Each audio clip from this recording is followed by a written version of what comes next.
ہمارے ہاں ڈسکرپٹیو اور انالیٹیکل اپروچ زیادہ ہے، ڈائگنوسٹک اور فیوچرسٹک اپروچ جو ہے وہ ریسرچ سے مسنگ ہے. جیسے میڈم نے بھی کہا تھیوری زیادہ پڑھائی جا رہی ہے، جو پریکٹیکلی فیلڈ میں جو چیلنجز سامنے آتے ہیں گریجویٹس کو پھر وہ ان سے کوپ اپ نہیں کر پاتے. تو آپ کیا کہتے ہیں ریسرچ کے بارے میں؟ کوالٹی آف ریسرچ کمپرومائز ہو رہی ہے پاکستان میں. السلام علیکم ورحمۃ اللہ وبرکاتہ. جی اللہم صلی اللہ محمد وعلی محمد. دیکھیے، ہم جب بات کرتے ہیں کوالٹی کی تو سب سے پہلے ہمیں یہ دیکھنا ہے کہ میرٹ کیا ہوتا ہے. ہمارے ہاں 1973 میں جا کے میرٹ کا قتل کر دیا گیا اور اس کے بعد پاکستان کا بیڑا غرق ہونا شروع ہو گیا. جو سب سے امپورٹنٹ چیز ہے وہ یہ ہے کہ ہمارے ہاں نوکری کے لیے پڑھائی ہے. یعنی ہم اس لیے نہیں پڑھتے کہ ہمیں پڑھنا چاہیے، ایک بہتر انسان بننا چاہیے. ٹھیک. اور جو سب سے بڑا المیہ ہے وہ یہ ہے کہ تمام کائنات جس نے خلق کی ہے اس نے ایک کتاب محفوظ کر کے اس میں کائنات کے تمام راز ڈال دیے. اور پچھلے دنوں میرے نظر سے ایک ویڈیو گزری، 2 جوان مولوی صاحبان تھے، انہوں نے داڑھی رکھی تھی، بس یہی ان کی قابلیت تھی، اور وہ یہ فرما رہے تھے کہ ریسرچ جو اپنے آپ کو سائنٹسٹ ہے وہ کافر ہے. یعنی اللہ تعالیٰ قرآن میں فرما رہا ہے کہ میری مصنوعات میں غور کرو، اس میں غور کرنا عبادت ہے. اور تربیت لوگوں کو یہ دی جا رہی ہے کہ جو ریسرچ کرے گا یا سائنس کی بات کرے گا وہ کافر. تو پہلے تو آپ کو جا کے ان تمام بیسکس کو سیدھا کرنا پڑے گا، جس کی وجہ سے یہ تمام مسائل پیدا ہو رہے ہیں کہ پاکستانی قوم جو ہے وہ اب صرف جو اعلیٰ دماغ ہیں پاکستان کے وہ صرف دنیا کی خدمت کے لیے رہ گئے ہیں، پاکستان کی خدمت کے لیے نہیں رہ گئے. کیونکہ پاکستان میں جو حالات پیدا کیے گئے ہیں وہ جان بوجھ کے ایسے کیے گئے ہیں کہ کوئی قابل آدمی یہاں پہ نہ رہ سکے. پاکستان میں جتنے پڑھے لکھے لوگوں کی اسیسینیشن ہوتی ہے اتنی دنیا میں کہیں نہیں ہوتی. تو پہلے تو آپ کو اس چیز کو ٹھیک کرنا پڑے گا. اس کے بعد آپ آئیں گے کہ آپ کو جو جیسے بالکل میڈم نے صحیح فرمایا ڈاکٹر صاحبہ نے کہ جب سے یہ ہوا کہ آپ ریسرچ پیپر لکھنا شروع کریں جی تو میں نے یہ دیکھا کہ لوگ جو ہیں تھوڑا تھوڑا سا چینج کر کے انہی چیزوں کو بار بار پبلش کر رہے ہیں just to increase their research paper. Exactly. اور اس کا سب سے بڑا المیہ مجھے میں نے ایک پروفیسر کا ایک ویڈیو سنا اور اس نے بڑی کمال کی بات کی. لوگ پیئر ریویو پیپر کیا ہوتا ہے؟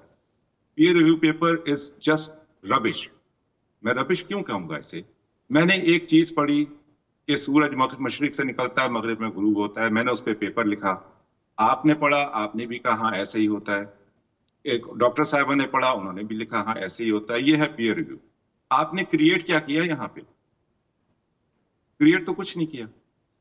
ریسرچ کا بنیادی مقصد کیا ہے؟ دیکھیے ہمارا دین جو ہے قرآن، تحقیق اور پڑھنے کے بعد میں اس نتیجے پہ پہنچا کہ قرآن کے اندر بحث کرنا حرام ہے اور تحقیق کرنا واجب ہے.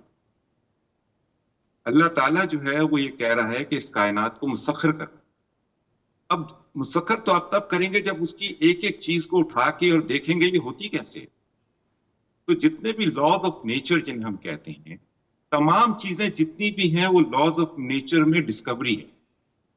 میں لوگوں کو سمجھانے کی کوشش کر رہا ہوں کہ اپنے آپ کو کبھی بھی عالم مت کہیے یا عالم دین مت کہیے، کیونکہ عالم اتنا ہولسم ورڈ ہے کہ وہ اللہ کے علاوہ کسی کو زیب ہی نہیں دیتا.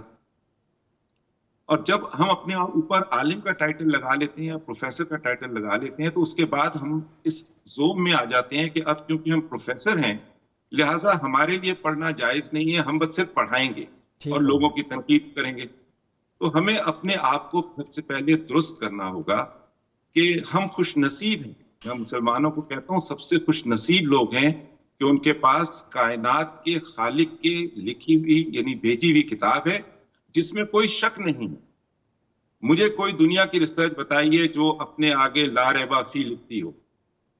دنیا کی کوئی ایسی ریسرچ نہیں. مردم شماری جیسے ڈاکٹر صاحبہ نے کہا اکارڈنگ ٹو پاپولیشن پلاننگ نہیں ہوتی، تو ہم تو مردم سازی دور کی بات ہے، مردم شماری نہیں کر پائے. تعلیم برائے مردم سازی، وہ ڈاکٹر صاحب کا بھی یہی کہنا ہے، فیوچر لیڈرز بنے، وہ کیسے ممکن ہے؟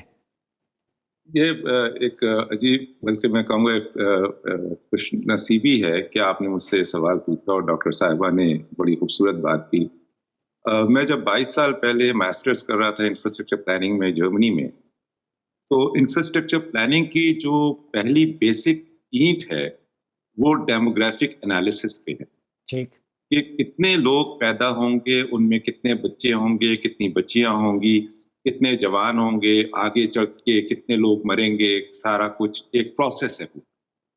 اور انفراسٹرکچر پلاننگ بنیادی طور پہ ایگزیکٹلی ان چیزوں کو ایڈریس کرتی ہے جو اس وقت آپ ڈسکس کر رہے ہیں ٹھیک کہ ہے. بچے جو ہیں وہ اسکولوں میں کتنے جائیں گے، تو گھر کے قریب کتنے اسکول ہونے چاہیے پرائمری، پھر سیکنڈری اسکول کتنے ہونے چاہیے، کتنے فاصلے پہ ہونے چاہیے، پھر اس کے بعد آگے یونیورسٹی میں جو لوگ جائیں گے وہ کتنے جائیں گے، اس کے آگے کتنے لوگ پروفیشن میں آئیں گے، کیا آپ نے ان کے لیے جاب کریشن کر لی ہے کہ نہیں کی ہے.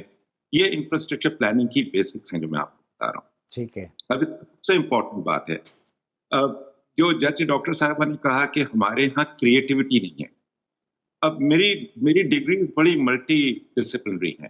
میری فرسٹ ڈگری ہے سول انجینئرنگ، میری ماسٹرز ہے انفراسٹرکچر پلاننگ میں نے پی ایچ ڈی ریسرچ کی ہے innovative financing of infrastructures and public private partnership. یہ میں ریسرچ سائنٹسٹ تھا جرمن ایئروسپیس سینٹر برلن میں، تو یہ میرے ہی پروجیکٹ کے اوپر انہوں نے مجھے سلیکٹ کیا تھا. میری پی ایچ ڈی ہے ٹربائن ڈیزائن میں. I have invented a new turbine which can produce electricity without any fossil fuel. Now, sustainability, environment, everything comes in together for what we are discussing today.